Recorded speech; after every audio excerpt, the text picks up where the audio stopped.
This is the last mandatory question. The other two are just optional. Mm-hmm.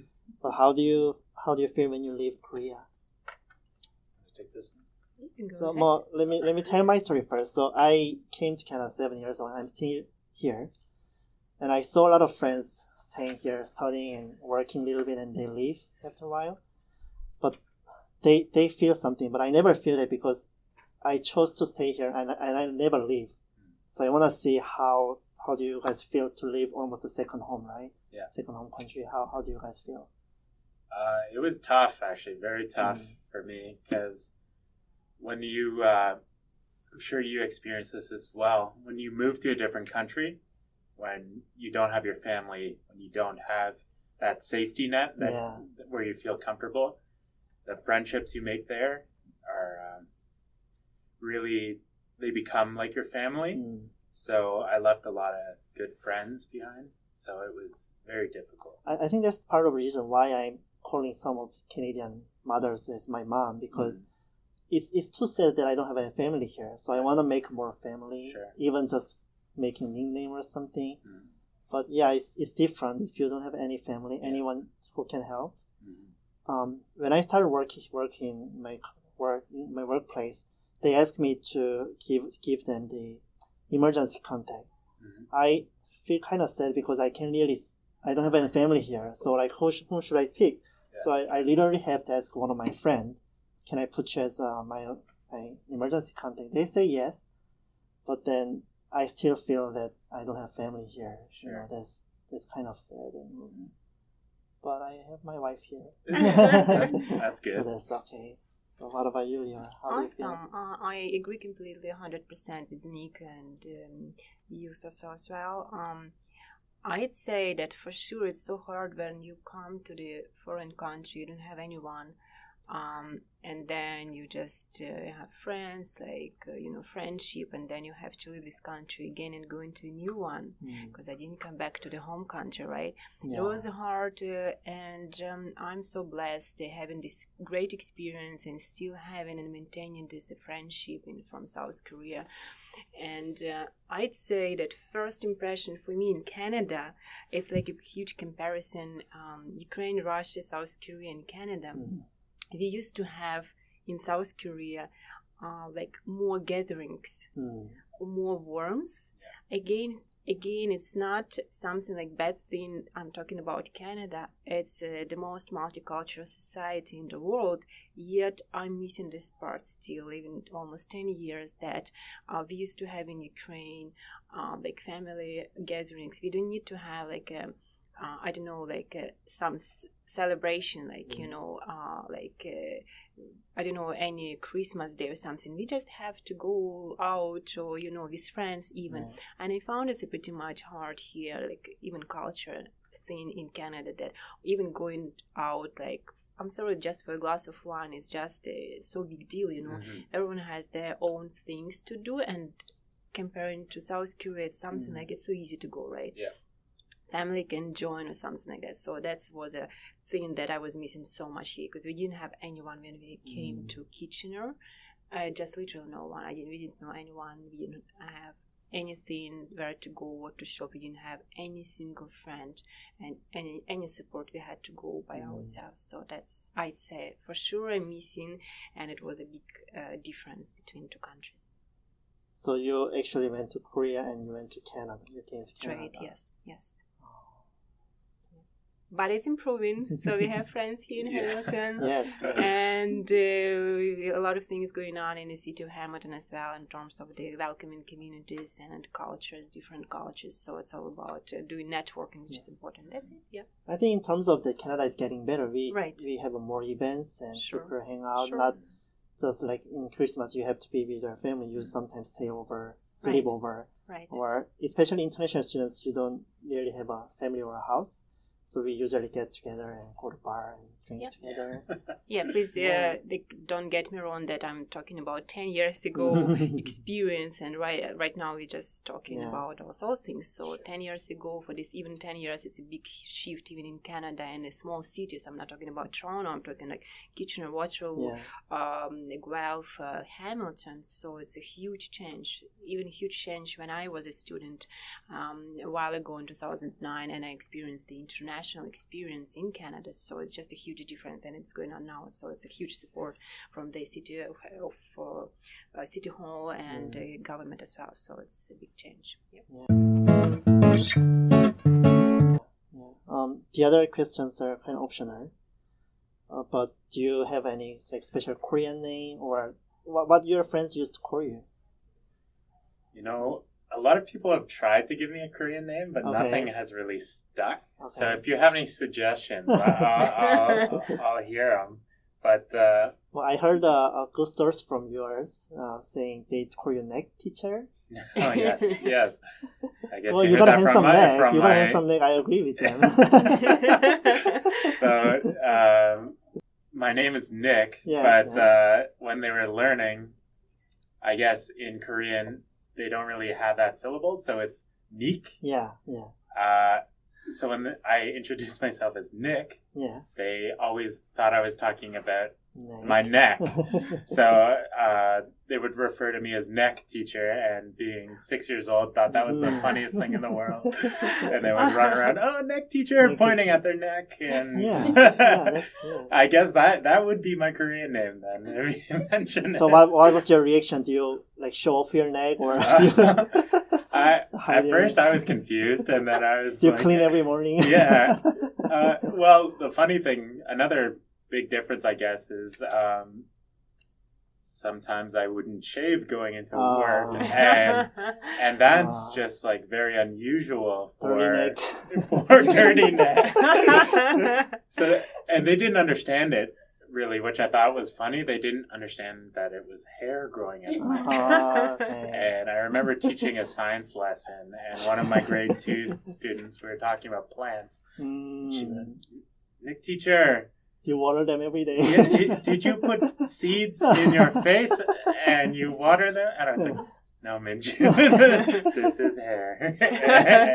So yeah, I guess, young. So they don't elementary school and middle school. But I guess neck teacher, sure. Yeah, we'll go with that.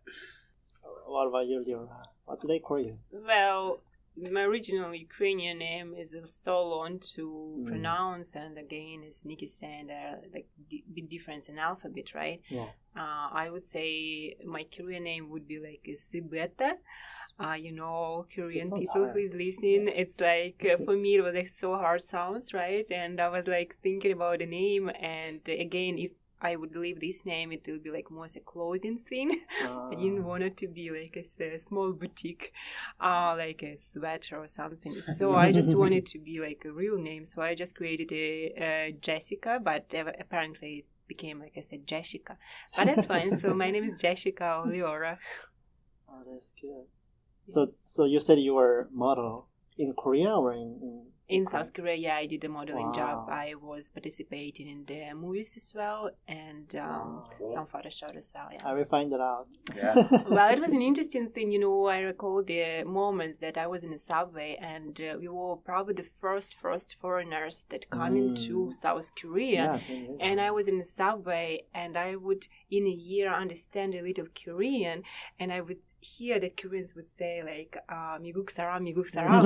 I'm like, "아니, 러시아 사람입니다." And they were like, oh my god, she can speak Korean.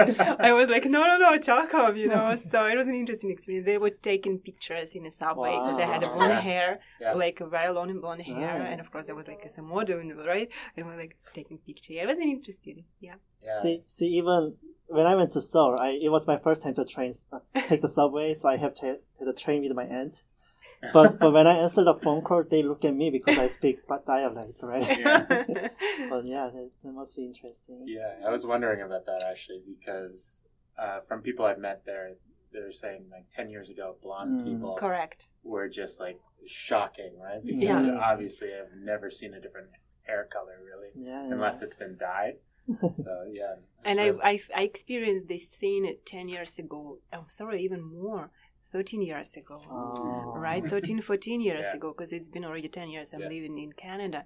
I had those things inside, like mentally that I didn't want to go to the stores or somewhere because everyone would, it's just an attention, it's like hero is coming.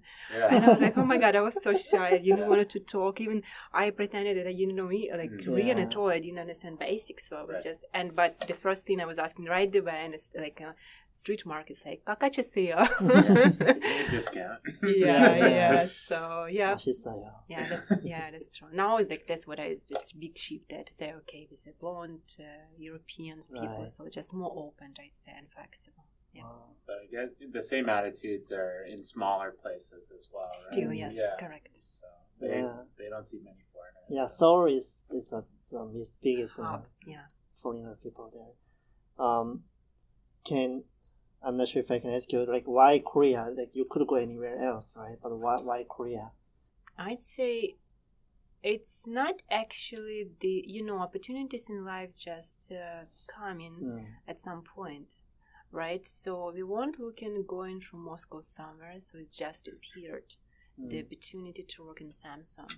So Samsung is a huge company, right? And it was a great opportunity to go abroad and to experience it, right? So that's why we chose. And we didn't have a lot of research about the country itself, so we just knew about Samsung, right? And that's why we went just to see what is it. Just we thought for about a year, but then we just stayed for 3.5 years, where my son was born. Well, his name is Nikita, and yes, so that's why probably in a year we decided to stay for a longer time, because it's just interesting country. We wanted to experience more. Well, can we hear more about your son? Your son was born in Korea. Yes, he was born 10 years ago. Does he have a special feeling about Korea? Yes, thank you for asking. I'd like to share the experience again, talking about 10 years ago, that even in those times in South Korea, it was a crazy developed medicine, health, clinics and everything. It was just so awesome experience, and I recommend to everyone going to South Korea what is all things like women's clinic, and it's just a great experience. Plastic surgery too. Oh yes, I've heard about it. Yes. Especially where I used to live. Oh yeah. I didn't experience, but I've heard yes. What about you, Nick? Why Korea? Well, as I talked about earlier, I guess in the podcast, it had a lot to do with my roommate, who I'm still friends with, and he actually came to Korea to visit his family while I was there, so I was able to meet up with him again. So he really turned me on to the idea of Korea as like a destination, because I think now Korea is getting a lot more popular, especially Korean food, Korean culture, movies, K-pop is all over. But especially when you were there, I don't think a lot of people would not even know about Korea, right? Nothing about Korea. They probably know North Korea because they are bad people. Yeah, they might know North Korea. But yeah, so he was the driving force, I think, behind me going. I wanted to try teaching, as education's kind of in my family's background with my mom and my dad, and now my sister. But that it was just a great opportunity to try something new, experience a culture that I was curious about, and get good international work experience. I can say in reverse, when I had the first co-op in Waterloo 5 years ago, they didn't know much about Korea. They still questioning me, so South is bad, North is bad? Like, they still ask me. So I answer them. But what they know about Korea is the only thing is MASH, is all the drama that about the Korean War, and MASH, and U.S. militaries are there. Yeah, but it's getting better too. There are more Korean restaurants around, more Korean food around, which is a good thing. Yeah, I think it's getting more international over the world, right? So this is all the questions I wanna ask. Do you wanna talk about how you like it today? It's been a short, but it's been great, because I think when you come back and you have experiences that no one can relate to or talk to you about, it's a bit difficult. So if I mention like the restaurants I was mentioning, or the food you were talking about, I'd be like, yeah, I love that stuff. And then if I told that to my friends that I've had for like 15 years, they'd just be like, all right, yeah, we're tired of hearing about it. Like, we don't understand. We don't get it. And it's difficult, right? Because I have all these experiences and things I want to talk about and places I've been. And a lot of my friends have just stayed in the same city their whole life, or they don't really have the same experiences. So I really enjoyed being able to talk to people who understand what I'm talking about. It's been great. Thanks for having me. I'm just curious. We know like a lot of people want to go out and they want to be an immigrant, but we don't really know how other people can be a Korean immigrant. Like, have you ever thought about it, or do you try to research about it? Do you mean how other people can go to Korea? As a permanent resident, being a permanent resident. It's a bit tricky because of the visa system. The best way, I think, is to get in teaching. Oh, if you, I thought you were going to say getting married with a Korean. That's also a good way, but you're putting pressure on me now.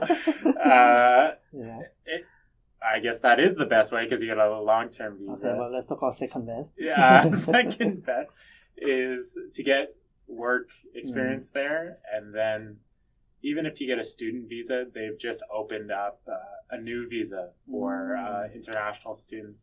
After you graduate there, you can then go work there right after. I think it's a 3-year visa. I just read about it, but I would highly suggest to anyone who's listening, definitely check it out and go if you have the opportunity. I think it's the same as what we have in Canada. We can study in college and university and you get 3 years work permit. Yeah. So these days it's popular in Korea that recording, you eat a lot of food. Yes. Do you how do you feel about that? It's weird. Do you know what it is? No, can you explain more? Oh, it's people by themselves. They set up web cameras and they stream themselves eating a lot of food, and people watch and give them money. Yeah. Oh my God! It's like a competition or something. It's not even a competition. It's like a social thing. It's oh my God! So people sit in front of their computer and they either eat. No, they eat by themselves. By themselves. It's just one guy. More likes. Yeah. It's just my first wow. I'd compare probably the thing we're talking right now about the food and all social media, Facebook, YouTube, Twitter. Frankly speaking, I'm not into public. I'm a public person, but I'm not talking about my family or where I'm going, what I'm shopping, what I'm buying, where I'm traveling, especially when I'm eating, you know. For me, it's like a so personal thing I'm not going to share. And it's just, I never post any pictures. I just check friends, right? Yeah. Again, all people have to think what they like the most. I'm not into it. I'm not going to be into it. I don't know. It's a lot of interesting, weird things probably in the world, but that's how people would like to express themselves today. But I will show you later. Thank you very much. It's interesting. I've heard it's because other people want to feel like they're eating with someone else as well. So it's kind of it's kind of sad, but it's like a way for people to like interact socially, I guess. Wow. Don't you think it's a big problem in the world that without new technology people cannot live? Yeah. I found an interesting video YouTube link something just a few minutes that grandparents' house, people are coming, like grandkids, just friends coming, and grandpa was greeting them with a basket, and everyone was putting a laptop, cell phones, and they were just socializing, just talking. And what I'm afraid, what is going on in the world right now, it's all new technology. Everyone is talking about, it's not going to be no, networking events or socializing. We are humans. We have to do these all things. And I am not in favor of what is going on in terms of the new technology, that people is just, everyone is with iPads. Look at the kids. So everyone is with iPads. No one is even barely like talking. So that's just my opinion about it. To build on that, sorry. After coming back, I put off getting a phone till I started working. So I went months and months without a phone on purpose because I felt the exact same way. Like, no one can have a conversation anymore without pulling out their phone, taking a picture of something, sharing it to people who don't really care. Right. To get that kind of satisfaction of someone like liking their photo or something like that. So technology, it's like a double-edged sword. So there's some good things about it. The interconnectivity of people is great. Like, I can still talk to my friends in Korea, but then it almost dehumanizes people. Like, we just turn into kind of robots. We can say it gives you an excuse to not to meet the person in person, right? Yeah. Well, it's like for eating alone is kind of getting a trend in Korea and probably in the world because the family is getting smaller, right? And getting married is a lot of pressure. Having babies is a lot of pressure. Yeah. So I saw a show there's a one person eating restaurant. I think it's a Seoul. So they have one chair, one table, and each table has a TV, so they can watch whatever they want, and they have their own burner. We say burner, and they can cook whatever they want. So sometimes, I mean, you don't want to eat every time. You want to looking for someone when you don't want to, because meeting people sometimes consume your energy. Sure. So it's better. I think it's better to have an options, but it shouldn't really be the majority. Right. Of Agree. Yeah. Right. Do you have any like interesting friend? Maybe not the first friend, but this guy is so weird. Any like friends like that? I got lots of friends. Like, well, you have to be careful because we say if you want to know this person, you have to meet 3 of their friends. Friends. So if you have a lot of weird friends, maybe I'm the weird one. I didn't want to say, but I found actually it was a bit weird. Whenever I would go out inside Korea, Korean guys would come up to me and be like, "Oh, you're so handsome! You're so handsome! Handsome neck, but handsome neck, great neck." But they were using me kind of to go get girls, essentially. Really? So they were saying like, "Oh, you're so handsome. Let's go hunting." Which the word hunting to go looking for girls I found was weird. But and I'm like, "No, I don't even know you. Like, no, let's go to a club. Let's go hunting." I was like, "No, like."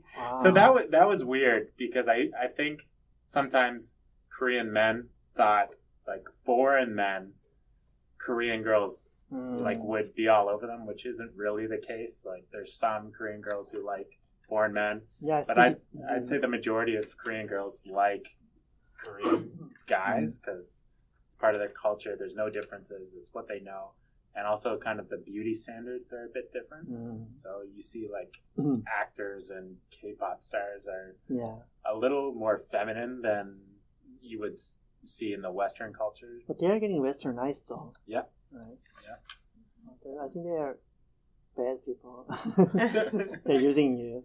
They were strangers, right? And, and it would just be like walking through Hongdae or in a bar or something, and that's why they were there. They were there to meet girls, and it was just a weird experience because nowhere in Canada you'll go and another guy will come up and be like, "You're handsome," unless he wants something from you. So you were a star there. I wouldn't say it was a star, but it was weird. It was a weird experience. Yeah. I was gonna ask you something. So I mean, it was lucky for you that you are working and you live in Hongdae. But if you are a student, I don't think you can study there, right? I mean, there's music all over the world. Yeah. For those who don't know, it's like a crazy nightlife area. But I lived just outside of it. So it was Hongundong, which is like nowhere. But it was a 5-minute bus ride. So it was great because I lived in kind of a residential area, so it was quiet.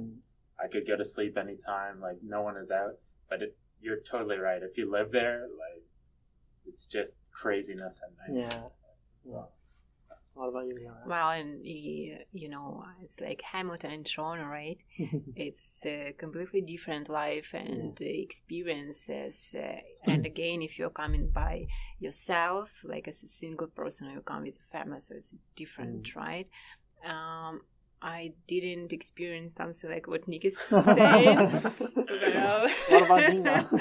I experienced more like a quiet, cozy place, and enjoyed my life going to the village or talking with friends. So there were like Korean and Russian friends. Well, nothing than that. So just quite. So any weird friends? I can't say weird friends. Maybe weird people sometimes. Talking about it, that even like 13 years ago, I experienced like I am a woman. I'm a girl actually those time, right? And it's just if man rules the world there, right? And 13 years ago, I experienced so much. And when I took a taxi, even a taxi driver would tell you something. I'm like, excuse me, all right. So that's probably the weird people, and the rest is just always fun. Again, nothing like bad things, but there's some things that interesting. Nice. How do you like it, Yara? Well, it's just my first experience being here and sharing the experience with Nick and you Saso as well. I guess it has to be more things on the public that from people who traveled around the world and who can share the experience, right, and who help others. I'd say that South Korea opened my mind. Opened the road because it was the first foreign country I went to.